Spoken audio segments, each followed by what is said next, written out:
Hello students, अब हम start करने वाले अपना second chapter of 12th standard electrostatic potential and capacitance. Clear? तो लेक्चर को स्टार्ट करने से पहले मैं आपको एक रिक्वेस्ट कर देता हूँ कि अगर आपको यहाँ पे इस चैनल का कंटेंट पसंद आता है तो आप इसे प्लीज़ लाइक, सब्सक्राइब और बेल आइकन पर क्लिक करें। ठीक है? ओके, तो आइए स्टार्ट करते हैं अपना second chapter of 12th standard electrostatic potential and capacitance. ठीक है, तो इलेक्ट्रोस्टैटिक पोटेंशियल और कैपेसिटेंस दोनों अलग अलग पार्ट है। पहले अपने को पढ़ना है इलेक्ट्रोस्टैटिक पोटेंशियल और बाद में अपने पढ़ेंगे कैपेसिटेंस। क्लियर? तो इलेक्ट्रोस्टैटिक पोटेंशियल को पढ़ने से पहले अपने को थोड़ा सा पोटेंशियल एनर्जी के बारे में जानना पड़ेगा, क्योंकि पोटेंशियल को अकेले समझना पॉसिबल नहीं है, क्योंकि potential is everything is depending on potential energy. Clear? Okay, potential energy आपने ऑलरेडी 11th स्टैंडर्ड में पढ़ा हुआ ही है। साथ ही साथ आपने 11th स्टैंडर्ड में दो अलग फोर्स भी पढ़े थे, जो थे conservative force and non conservative force. Clear? आपको कुछ कुछ याद होगा कि 11th स्टैंडर्ड में ऐसे कुछ फोर्सेस आए थे, conservative forces and non conservative forces. Clear? तो उसमें आपने कंजर्वेटिव फोर्स के बारे में कुछ पढ़ा होगा कि इसमें अगर वर्क डन होता है तो वो पाथ के इंडिपेंडेंट होता है। Clear? Work done doesn't depend on path. Clear? Independent of path. Clear? मतलब कि समझा देता हूं मैं कि मानो कि यहाँ पे कोई ए पॉइंट से आपको कोई बी पॉइंट पे जाना है। क्लियर? तो कोई होता है जो सीधे सीधे चला जाता है, कोई होता है जो ऐसे करके जाएगा, कोई ऐसे ऐसे भी जाता है। क्लियर? तो ये सब चीजें मैटर करती नहीं है। सिर्फ वही क्या मैटर करता है कि ए से बी तक आना, पाथ मैटर करता नहीं है। ऐसे फोर्सेस को क्या बोला जाता है? Conservative forces. क्या बोलेंगे भाई उनको? Conservative forces. क्लियर? आपने उसके एग्जांपल भी देखे थे वहां पे कि भाई ग्रेविटेशनल फोर्स, साथ ही साथ अपनों ने जो लास्ट चैप्टर में पढ़ा electrostatic force, that is also a conservative force. Electrostatic force ये भी क्या है? कंजर्वेटिव फोर्सेस है। मतलब कि इसमें पाथ डिपेंड करता नहीं है, अपने को जरूरत ही नहीं होती कि कौन से पाथ से वर्क हुआ है, कौन से पाथ से नहीं हुआ। क्लियर? बड़े पाथ से हुआ है, छोटे पाथ से हुआ है, ये सब अपने को मैटर करता नहीं है। क्लियर? तो ये होता है कंजर्वेटिव फोर्सेस। क्लियर? और एक बात आपको अच्छे से समझ लेनी है कि पोटेंशियल एनर्जी सिर्फ कंजर्वेटिव फोर्सेस की ही होती है। Clear? Potential energy is only defined for conservative forces. Non conservative forces के लिए पोटेंशियल एनर्जी डिफाइंड होती नहीं है। और वैसे भी पोटेंशियल एनर्जी जो है वो जो आपने 11th स्टैंडर्ड में पढ़ा था, mgh u इक्वल्स टू आपने पढ़ा होगा mgh, ये क्या था? पोटेंशियल एनर्जी नहीं, ये एक धोखा हुआ था आपके साथ 11th स्टैंडर्ड में। ये पोटेंशियल एनर्जी नहीं है, it is potential energy difference. क्या था ये? Potential energy difference. मैं आपको बोलूं कि ये ग्राउंड है और यहाँ पे कोई चीज है, ये पेन है, तो इसकी पोटेंशियल एनर्जी क्या होगी? आप सिंपली बता दोगे mgh। क्लियर? लेकिन वो उसकी पोटेंशियल एनर्जी नहीं होती है, that is a potential energy difference. Clear?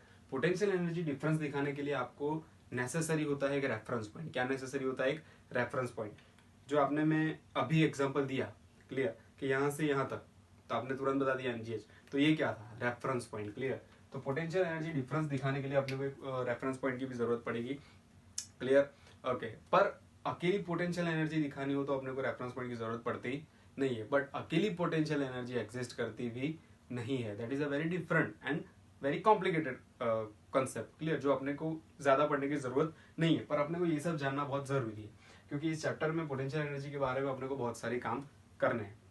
Clear? तो यहाँ तक आपको पता चला कि 11th स्टैंडर्ड में एक छोटा सा धोखा हुआ था, इसको हम पोटेंशियल एनर्जी बोलते थे, लेकिन वो पोटेंशियल एनर्जी नहीं थी, that was a potential energy difference. Clear? और उसके लिए अपने को एक रेफरेंस की भी जरूरत पड़ती थी। साथ साथ हम 11th स्टैंडर्ड में ये भी पढ़े थे कि पोटेंशियल एनर्जी का डिफरेंस क्या होता था भाई?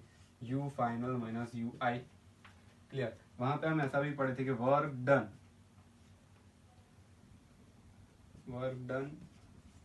Bye what? By whom? किसने किया ये वर्क डन? तो conservative force. Clear? Potential energy क्या होती थी? वैसे पोटेंशियल एनर्जी होती नहीं थी, पोटेंशियल एनर्जी का डिफरेंस ही होता था। क्लियर? तो पोटेंशियल एनर्जी का डिफरेंस क्या होता था? तो work done by conservative forces but in a negative. Clear? मतलब जो भी पोटेंशियल एनर्जी, मतलब जो भी वर्क ना आप कर रहे हो एक्सटर्नल एजेंट, एक्सटर्नली, क्लियर, तो वो क्या हो जाता था?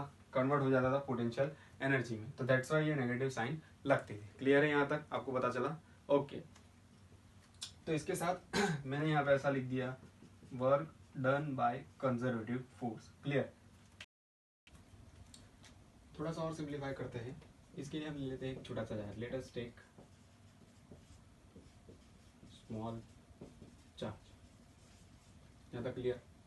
एक चार्ज हमने ले लिया है पॉजिटिव क्यू चार्ज, और इससे कुछ डिस्टेंस पर मैंने एक दूसरा चार्ज ले लिया है। क्लियर? इस चार्ज की वजह से इसके ऊपर एक फोर्स लगने वाला है जिसको हम बोलेंगे इलेक्ट्रोस्टैटिक फोर्स Fe। क्लियर? जो एक कंजर्वेटिव फोर्स है, यहाँ पे हमने पढ़ लिया है ऑलरेडी। तो मानो कि मुझे इस चार्ज को इस ए पॉइंट से लेके यहाँ पे बी पॉइंट तक लाना है, तो मुझे कुछ वर्क डन करना पड़ेगा। क्लियर? ओके, पर इससे पहले एक कंडीशन अपने को समझनी पड़ेगी। इस छोटे क्यू चार्ज को अगर मुझे यहाँ से यहाँ लाना है तो मुझे बहुत स्लोली लाना पड़ेगा। कैसे लाना पड़ेगा? बहुत ही स्लोली। अगर मैंने उसको थोड़ी सी भी स्पीड या एक्सेलरेशन दे दिया तो ये थोड़ा कॉन्सेप्ट डिफरेंट हो जाएगा। क्यों? क्योंकि हम क्या पढ़ रहे हैं? Electrostatic potential. स्टैटिक मतलब स्टेडी वाला पोटेंशियल।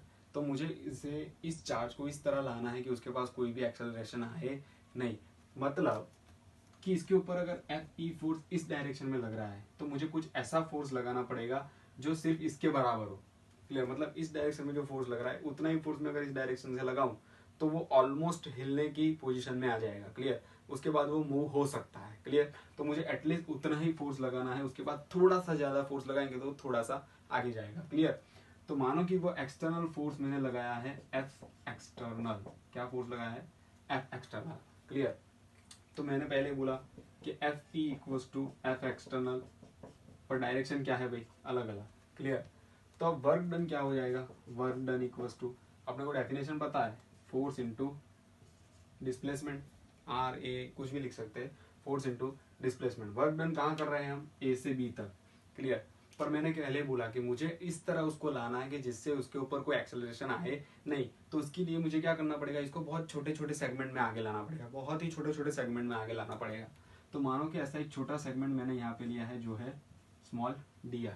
क्लियर? तो यहाँ पे ये हो जाएगा F dr। अगर मैंने थोड़ा सा ही डिस्प्लेसमेंट करा है तो मुझे वर्क भी कैसा मिलेगा? बहुत थोड़ा सा। क्लियर? तब मुझे तो चाहिए यहाँ से यहाँ तक का वर्क। क्लियर? तो मैं क्या करूँगा? इंटीग्रेशन कर लेता हूँ। तो इंटीग्रेशन करना है dw integration F dot dr। ये फोर्स कौन सा? बट एक्सटर्नल वाला, क्योंकि हमने एक्सटर्नली फोर्स लगाया इसलिए external force dr integration F external बाहर आ जाएगा, इंटीग्रेशन ऑफ dr। क्लियर? हाँ, अब यहाँ ध्यान से देखिए, F एक्सटर्नल इक्वल्स टू क्या हो जाता है? Fe minus Fe integration dr। यहाँ पे आपको समझना होगा बहुत ही अच्छी तरीके से, ध्यान से देखिए। ये Fe क्या है? It's a conservative force. Fe कौन सा है? Conservative force. वही तो हमने यहाँ पे बताया था, that work done by conservative force negative is equals to what? Potential energy. तो ये तुम्हारी क्या आ गई भाई? Potential energy difference. क्या आ गया? Potential energy difference. तो मतलब कि ये पोटेंशियल एनर्जी डिफरेंस है, तो इसको मैं ऐसा लिख सकता हूँ UF minus UI। Conservative force negative work done by conservative force is negative is UF minus UI, that is potential energy difference. यहाँ तक क्लियर है? तो ये अपने को मिल गया पोटेंशियल एनर्जी का डिफरेंस। हाँ, अब मुझे एक्सटर्नल फोर्स का वर्क डन इसके हिसाब से लिखना है, तो क्या हो जाएगा? डेल्टा U इक्वल्स टू, यहाँ तो हमने ऑलरेडी लिखा, minus work done by conservative force, but plus में क्या हो जाएगा? Work done by external force. यहाँ तक क्लियर है? ओके, तो ये थोड़ी बातें थी जो हमको समझनी पड़ेगी कि पोटेंशियल एनर्जी का difference equals to what? That work done by external force. Clear? या फिर negative of work done by conservative force. तो ये कुछ बातें थी जो हमें पोटेंशियल एनर्जी तक ले जाती थी। इसके बाद हम बहुत आगे अच्छे कॉन्सेप्ट पढ़ने वाले हैं। ओके, तो अब देखते हैं अपना नेक्स्ट टॉपिक, इलेक्ट्रिक पोटेंशियल या फिर इलेक्ट्रोस्टैटिक पोटेंशियल। उसकी डेफिनेशन क्या बोलती है? सबसे पहले वो देखते हैं, work to be done against electric field.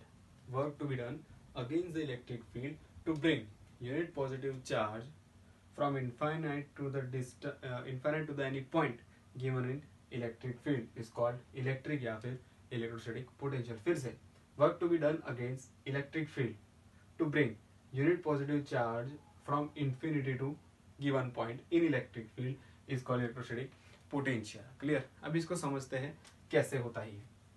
मानो कि यहाँ पे हमारे पास एक चार्ज है क्यू, यहाँ पे दूसरा चार्ज है छोटा क्यू। अब इस क्यू की वजह से कुछ इलेक्ट्रिक फील्ड यहाँ पे प्रिवेलिंग है। अब इस छोटे क्यू चार्ज को मुझे यहाँ से यहाँ तक लाना है। क्यों? क्योंकि मुझे इसका पोटेंशियल फाइंड करना है। What is the potential of this particular capital Q charge. तो हम क्या करेंगे, इसको यहाँ से यहाँ लाएंगे, वर्क डन करना पड़ेगा यहाँ से यहाँ लाने के लिए। क्लियर। तो यहाँ पे मानो ये ए पॉइंट और ये बी पॉइंट है। इस पर्टिकुलर क्यू चार्ज को यहाँ से उठा के हमें यहाँ लाना है, पर वो भी धीरे धीरे, एक्सेलरेशन आना चाहिए नहीं। तो इसके लिए हम अलग से अपने तरीके से फोर्स लगाएंगे, जिसको बोलेंगे हमने एफ एक्सटर्नल। क्लियर। तो अपनी डेफिनेशन क्या बोलती है, work to be done against electric field to bring unit positive charge from infinite to the given point in electric field. तो वर्क डन कैसे निकाला जाए, तो वर्क डन निकालने के लिए हमें क्या करना पड़ेगा, यहाँ की एनर्जी और यहाँ की एनर्जी का डिफरेंस निकालना पड़ेगा। हमको क्या बोलते थे वो, डेल्टा यू, उसको हमने डेल्टा यू नाम दिया था। That is what, you final minus you initial. अब फाइनल क्या है, बी पॉइंट पे, इनिशियल क्या है, ए पॉइंट पे। क्लियर यहाँ तक। तो ये हमने क्या निकाला, वर्क डन फ्रॉम ए से लेके बी। क्लियर। ओके। तो पोटेंशियल एक्चुअली ये क्या है, work to be done against electric field to bring unit positive charge from infinite to given point. पर ये एक्चुअली है इलेक्ट्रोस्टैटिक पोटेंशियल का डिफरेंस। क्या है ये, एक्चुअली ये डेफिनेशन जो है वो है पोटेंशियल डिफरेंस की, इलेक्ट्रिक पोटेंशियल डिफरेंस की। तो ये हो जाएगा, मानो कि यहाँ पे वी ए था, यहाँ पे है V B, that is W A tense to B. यहाँ तक क्लियर, ए से बी तक, तो ए से बी तक, sorry W we minus W A, यहाँ से यहाँ तक के पोटेंशियल का डिफरेंस देगा अपने को ये डेफिनेशन से। हालांकि पर्टिकुलर पोटेंशियल भी हम निकालेंगे, पहले इसको समझ लेते हैं। क्लियर। तो V B minus V equal to work done from A to B. यहाँ पे हमको पता है क्या हो जाएगा भाई, U B minus U A. तो ये क्या है, V B minus V A. यहाँ तक क्लियर। तो ये जो वर्क डन था वो किसने करा था, एक्सटर्नल एजेंट ने, ए से बी तक। तो ये V B minus V A equals to work done by external agent बोल सकते हैं। ओके। यहाँ पे एक और ट्विस्ट आता है। क्या आता है, एक और ट्विस्ट आता है। क्या ट्विस्ट आता है, देखो इस डेफिनेशन में एक ट्विस्ट ये है कि work to be done per unit charge, per unit charge, यहाँ पे आपको मेंशन कर लेना है per unit charge. Clear. Work to be done per unit charge. Clear. तो यहाँ पे यूनिट चार्ज हमने कौन सा लेना है, ये वाला, जिसको हम टेस्ट चार्ज भी बोलते हैं। क्यों टेस्ट चार्ज बोलते हैं, क्योंकि इससे हमने इसका पोटेंशियल निकाला है टेस्ट करके। तो डिवाइड बाई क्यू करेंगे, तो ये तुम्हारा हो जाएगा potential difference, electric potential difference का फॉर्मूला। अब ये जो पॉइंट है ए, वो कहाँ पे एक्चुअली, इन्फिनिटी पे। हमने क्या कंसिडर करा, इन्फिनिटी से कोई एक पॉइंट तक। तो हमने वो ऐसा कंसिडर करा है कि वो इन्फिनिटी पे है। तो here A is at infinity, और इन्फिनिटी पे पोटेंशियल होता है जीरो। क्या होता है, जीरो। हाँ, उसको हम थोड़ी देर बाद समझेंगे क्यों जीरो होता है। ध्यान से, v at A equals to क्या हो जाएगा, zero. Potential at infinity is zero. तब va को यहाँ पे रखा जाए तो तुम्हें फाइनली क्या मिलेगा, vb equals to work done by external force divide by q। ये है तुम्हारी एक्चुअल डेफिनेशन। यहाँ तक क्लियर है सबको? ओके। ध्यान से समझ लिया आप लोगों ने? कोई डाउट है तो आप कॉमेंट सेक्शन में लिख सकते हैं।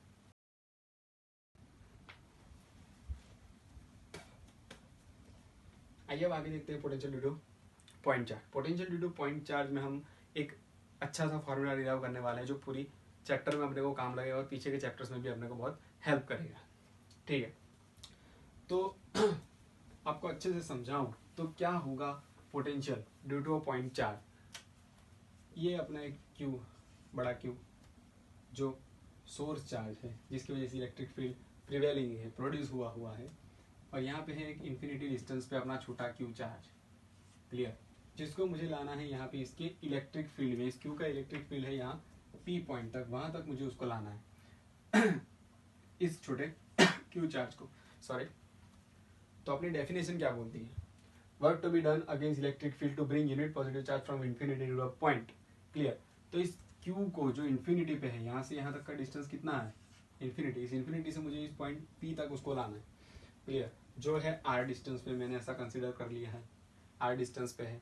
वहां तक मुझे लाना है। पर अपने को पता है कि एक कंडीशन है, कैसे लाना है, धीरे धीरे करके, जैसे उसके अंदर कोई एक्सेलरेशन आने ना पाए।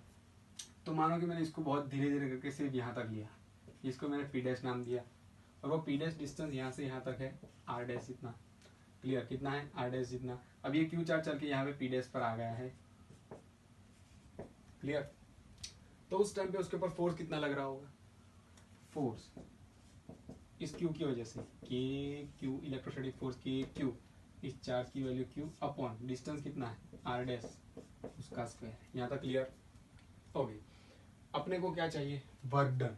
क्या चाहिए, वर्क डन। तो वर्क डन क्या होगा, force, external force into displacement. Displacement कितना किया है हमने, मानो कि यहाँ से यहाँ तक का डिस्प्लेसमेंट हमने करा है सिर्फ डी आर, मतलब बहुत छोटा, बहुत ही छोटा, डी आर जितना। क्लियर, तो उसकी वजह से मुझे जो वर्क मिलेगा वो भी कैसा होगा, बहुत ही छोटा। क्लियर, पर अपने पास ये एफ एक्सटर्नल की वैल्यू तो है नहीं, हमने जो फोर्स लगाया उसकी वैल्यू तो अपने पास है नहीं, पर हमने आगे एक चीज पढ़ी, that force external, external force is equal to what, force conservative, conservative force, जो फोर्स कंजर्वेटिव यहाँ पे ऑलरेडी एग्जिस्ट करता है वो वाला फोर्स, तो वो हमको पता है। क्लियर, तो उसकी वैल्यू डाल देंगे तो क्या हो जाएगा, minus K Q Q upon R dash का स्क्वायर इंटू डी आर। यहाँ तक क्लियर, तो ये हो जाएगा डी डब्ल्यू। और ये तो हमको क्या मिला, छोटा वर्क, मतलब यहाँ से सिर्फ यहाँ आने तक का वर्क, मुझे तो सिर्फ यहाँ पी तक आना है, आर तक आना है, तो ऐसा मुझे बहुत सारे वर्क करने पड़ेंगे, ऐसे D R D are D are D are D are D are करके इन्फिनिटी से कहाँ तक करना पड़ेगा इसको, इन्फिनिटी से आर पॉइंट तक, ये आर दूरी है और ये इन्फिनिटी, तो इन्फिनिटी से लेकर मुझे यहाँ आर तक ऐसा काम करते जाना पड़ेगा। तो इसलिए सबसे अच्छा और सिंपल वे लगेगा मुझे इंटीग्रेशन। क्या लगेगा मुझे, इंटीग्रेशन। तो दोनों तरफ इंटीग्रेशन ले लिया जाए तो मुझे उसमें लिमिट भी लगानी पड़ेगी। तो लिमिट लगाने के कहाँ से कहाँ तक, इन्फिनिटी से आर तक, इन्फिनिटी से आर तक, इन्फिनिटी से आर तक। क्लियर, तो इस क्यू पॉइंट इन्फिनिटी से आर तक जो वर्क मुझे मिल रहा है वो क्या मिल रहा है, टोटल वर्क मुझे मिल रहा है, तो टोटल वर्क हो जाएगा डब्ल्यू। क्लियर, और इसमें देखा जाए तो के क्यू क्यू तीनों चीज कैसी है, कांस्टेंट है, तो बाहर निकल जाएंगे, बचेगा क्या, minus K Q Q integration of infinity to R D R upon R dash का स्क्वायर। यहाँ तक क्लियर है, ओके। तो वर्क डन तो क्या हो जाएगा, के क्यू क्यू, इसका इंटीग्रेशन क्या होगा, 1 अपॉन आर, इंफिनिटी से लेकर आर तक। Clear, okay. तो इंफिनिटी से लेकर आर तक कैलकुलेट कर लेंगे इसको हम, ये क्या बन जाएगा, माइनस माइनस माइनस हो जाएगा प्लस, तो K Q Q upon infinity 1 upon infinity 0, 1 upon R, R K Q Q upon R. यहाँ तक क्लियर। तो वर्क डन हमें कितना मिला, K Q Q upon R. हमारे डेफिनेशन के हिसाब से क्या बनता है, potential at any point equals to work done by external agent divide by unit charge. Clear, तो पोटेंशियल क्या मिलेगा हमें, W बाय क्यू, W क्या है तुम्हारा, K Q Q by R into again Q, Q ने क्यू को मारा, बचा क्या, के क्यू बाय आर। तो V तुम्हारा electrostatic potential due to a point charge is given by K Q by R square. उसमें जो चार्ज यूज होगा वो कौन सा चार्ज होगा, जिस चार्ज ने इलेक्ट्रिक फील्ड प्रोड्यूस किया है वो। क्लियर, और आज जो है डिस्टेंस। क्लियर, यहाँ तक जहाँ तक उसको लाया गया है, यहाँ तक क्लियर है, ओके।